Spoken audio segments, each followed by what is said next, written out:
Mike Owens here, joined today by Bobby King Green. I'm joined by royalty, Bobby King Green, who returns to action, UFC 300, fighting Jim Miller. Bobby, great to sit down and chat. How are things with you today?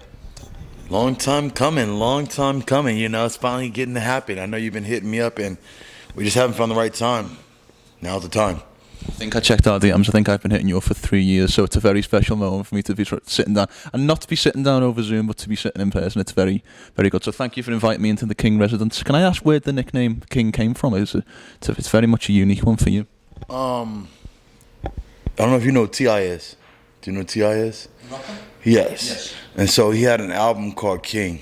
And at that time, I think I was 18 years old, 19 years old. And at that time, it kind of resonated for me, like a person who claimed himself king, wanted to take over the scene, wanted to act like a king and treat people like a king. So I act like royalty, but I treat everybody like royalty around me too. I take care of all my people. I want to be a true leader and a true ambassador for peace and love and real life. And so that's where the king stuff comes from for me. With that being said, I actually had a question on my notes about rap, because I'm going to go out on a limb and say, of all the walkouts I've ever seen, your walkout at UFC Austin, levels by big extra plug, that was something special. The way you were dapping everybody up in the crowd, I think you threw your t-shirt off at one point. Can you talk a little bit about that moment, and specifically your walkout, what that means to you? Because you very much seem to be somebody who's making connections with the fans as you make that walk. Yeah, bro. For me, it's a show. From the moment I'll walk out from behind those curtains, you know, and my job is to impact people, especially the people that are there. You know, I feel like they're really special that they get to come out. And so if I can, I'm going to grab you. If I can, I could do something. I could just make you feel like I was in this moment, you know, that you'll never forget. Like, hey, I was a part of his moment, you know, and that to me is timeless. You know, if I can give somebody something like, imagine being at a baseball game and you catch the fly ball. It's the same type of similar thing, you know? And so we're giving somebody something they could take for throughout their life. You know, they caught a jersey, or I came and gave them a hug, I wrapped my flag around them or something like that. So it's just something like that to impact people. I did see online there's been a lot made of customised shorts this card. Have you heard anything back from your request to get the UFC customised shorts that you asked for? Oh man, I just put it out today. I saw that Bryce Mitchell had his, you know, and I thought maybe I was going to be the only guy. And then I saw Sean O'Malley with his, and so I'm like, I didn't even notice that they just made some for Alex Pereira. Yeah. He just got his, and I think there was one more person. I'm like, I need to get on this list, you know. I want to have my own unique stamp for myself, so I want my bandana shorts. 100%. This is going to be your 8th fight in just over 2 years. How have you been able to keep that consistency? Because that's an extreme level of activity for the sport. Bro, I would be more active, you know, but I'm getting old at the same time, you know. So I got to still show these young bucks this is what it looks like if you want to be a true standout, you know, a true star in the game. You got to go out there and take it. You can't sit back and wait for them to call you. You can't wait for the opportunity. You got to go take the opportunity. And so just staying busy, bro. I'm just doing me, trying to make sure that I'm preparing. Like we said, this king stuff is I'm preparing a land for my kids, for my homies around me, and to show them that's what you were supposed to do. And I really went out there and did it. There's only, I think, 24 or 26 fighters who are going to make the walk at this historic UFC 300 card. Does fighting on UFC 300 mean anything extra to you, or is it a case of this is the Bobby Green show, whether it be the apex of fight night or a pay-per-view? Be honest, it's so weird, but to me, I've been feeling the least excited about it. Don't get me wrong, I'm honored that I get to be on the stage with all these different great fighters, you know. There's so many champions and there's so many people. But I don't know, to me it just feels like another fight to me. It doesn't feel like 300, you know. No disrespect, but it's just another fight. I came in to do my business. I don't even plan on hanging out or anything. I'm going to go fight and then I'm getting out of here. I'm not even going to watch the show or anything. I'm just going to do my job and bounce. Back to what we were saying a little bit earlier. When I was preparing my notes to sit down with you today, the word that kept coming up in my brain to describe how you fight is a showman. You very much put on a show from start right the way up until the finish. And it feels like, despite what you've just said, UFC 300 is the perfect place for you to put on that show for the fans. Do you agree with that sentiment? I know you've just kind of said something, you're not too fussed on the card, but do you agree with that sentiment about being, a showman for the fans? Yeah.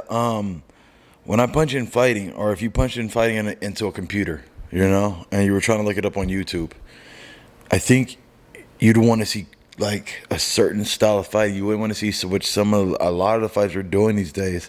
It looks more like a match than an actual fight, and so still trying to keep that true essence of fighting.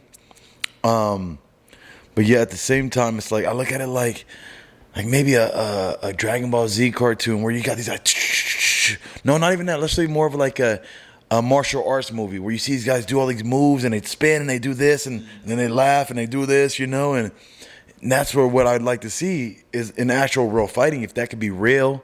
So I'm trying to get as close as I can to that and make it real without, hey, that's fucking fake. You guys this is rigged, Yeah. Jim Miller.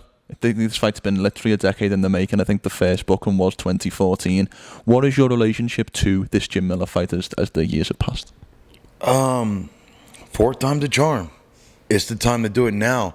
We were supposed to fight each other, and I got injured once. Then his opponent pulled out the second time, and so I needed to jump in on 2 weeks' notice. I'll walk around at 185, so to cut 30 pounds in 2 weeks, I made the weight, but it just took the life out of me. So my lungs collapsed, and a kidney failed on me, and so I was in the hospital for like a week. And then the last time we were really prepared to do this stuff, I got popped with some stupid drug stuff, taking this shit called DHEA. And I had no idea about what it was. I was watching stupid YouTube videos thinking, hey, I'm going to get more healthy, get more of these things. I didn't pay attention enough, and I didn't look into my research enough. And I got myself popped for some stupid shit that I found at Walmart. Like, I didn't buy a substance that was something I bought over the internet or anything like that. I was getting vitamins, vitamin D, vitamin A, potassium. And I go, hey, that's that same stuff that doctor said to take. It's this guy named Dr. Eric Berg. And I watch all his YouTube videos. But he doesn't say, he doesn't know the regulations between fighters and non. Yeah. And so he's just talking about stuff for your health. And so I see it right in Walmart, and I think, this is something that's right for the counter where a kid could get, It's not something that's behind the counter or anything like that. And I just assumed it was well to take. So I got myself knocked up with that one. But I believe that now's the time when we're supposed to fight. Yeah, 100%. There's obviously a lot made. A lot of the romanticism around this booking is around Jim Miller having the fight on 100, 200, 300. And that feels, to me at least, to be the key storyline in this fight. I don't feel like people are talking about you as much as they should. Is there an element in this fight of maybe spoiling the Jim Miller party in some ways, behind it being the spoil to that, or do you not look at it in those terms? Man, that's interesting that you say that, bro. I feel the same way. I be feeling like I'm watching a promo, and I put Jim all on there.